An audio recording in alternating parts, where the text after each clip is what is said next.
Good morning students. बच्चों, आज हम जो हमारे इनडायरेक्ट सेलिंग है उसके हम 4 पार्ट्स पढ़ने जा रहे हैं। लास्ट टाइम में हमने डायरेक्ट सेलिंग देखी थी ना, शोरूम्स वगैरह से। अब इनडायरेक्ट सेलिंग में 4 मेन तरीक़ों से होती है इनडायरेक्ट सेलिंग। एक है रिटेलर्स, देन है होलसेलर्स, फिर wholesalers and retailers, and last है एजेंट, होलसेलर एंड रिटेलर। ठीक है। अब इसके बाद देखो बच्चों, रिटेलर कौन होता है?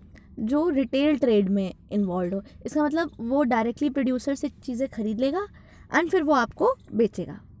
इसमें कोई भी होलसेलर का इन्वॉल्वमेंट नहीं होता।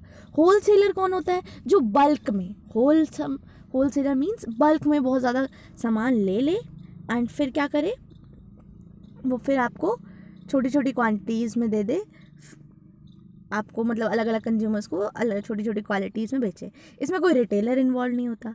फिर एक प्रोसेस होता है दोनों, होलसेलर एंड रिटेलर।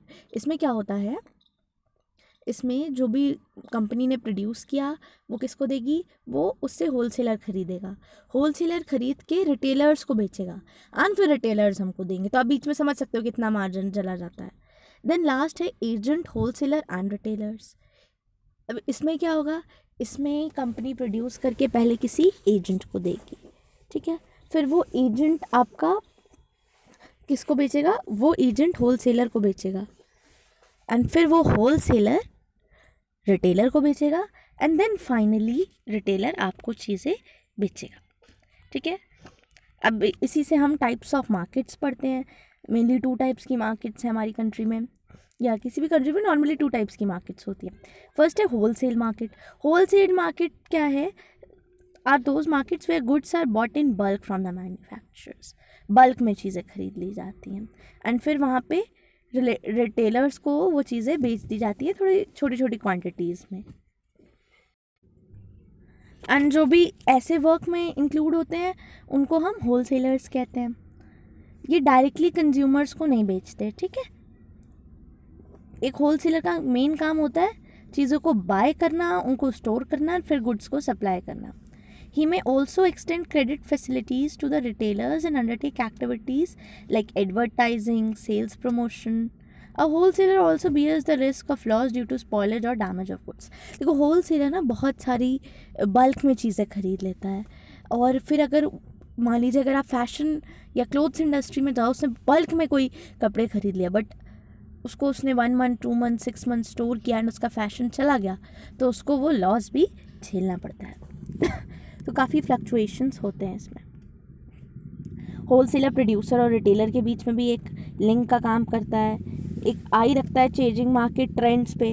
उसको ट्रेंड का पता होना बहुत ज़रूरी होता है क्योंकि अगर उसने कोई चीज़ ऐसी बल्क में ख़रीद ली जिसका ट्रेंड ही नहीं है तो फिर उसको लॉस देखना पड़ेगा, ठीक है। चलिए अब रिटेल मार्केट देखते हैं। रिटेल मार्केटिंग में क्या होता है, sellers generally deal in a variety of items. तो उनके पास डायरेक्ट लिंक्स होते नहीं हैं मैन्युफैक्चरर्स के, तो क्योंकि वो चीज़ें होलसेलर्स से ख़रीदते हैं। होलसेलर से चीज़ें खरीदेंगे तो वो मिडलमैन की तरह करते हैं, होलसेलर से चीज़ें लेके फिर वो कंज्यूमर्स को देंगे। और ये लोग कभी कभी क्रेडिट फैसिलिटीज़ भी देते हैं, जैसे टेलीविजन्स हैं, वॉशिंग मशीन्स हैं, ऐसे आइटम्स हैं, इसके लिए क्रेडिट फैसिलिटीज़ भी अवेलेबल कराते हैं। In cities and town, the retailers engage salesperson to assist customers in buying. अब देखो रिटेलर्स से अगर आपको अपने आप को कनेक्ट करना है तो आप कैसे समझ सकते हो। मान लीजिए आप कहीं गए किसी शॉप में टीवी खरीदने, ठीक है। तो टीवी के शोरूम में गए आप। अब मान लीजिए वो शोरूम एलजी का नहीं है, ठीक है। कोई आप किसी इलेक्ट्रिकल्स पे गए, किसी इलेक्ट्रिकल शॉप पे गए, प्रिया इलेक्ट्रिकल्स मान लीजिए, ठीक है। आप वहाँ गए, अब वो कंपनी में आपने एलजी का भी टीवी देखा, आपने फ़िलिप्स का भी टीवी देखा, आपने कोई और भी कंपनी का टीवी देखा।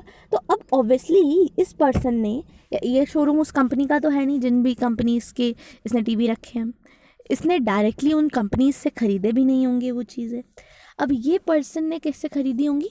होलसेलर से चीज़ें खरीदी होंगी, ठीक है। तो ये आपको रिटेल मार्केट समझ में आ रही है।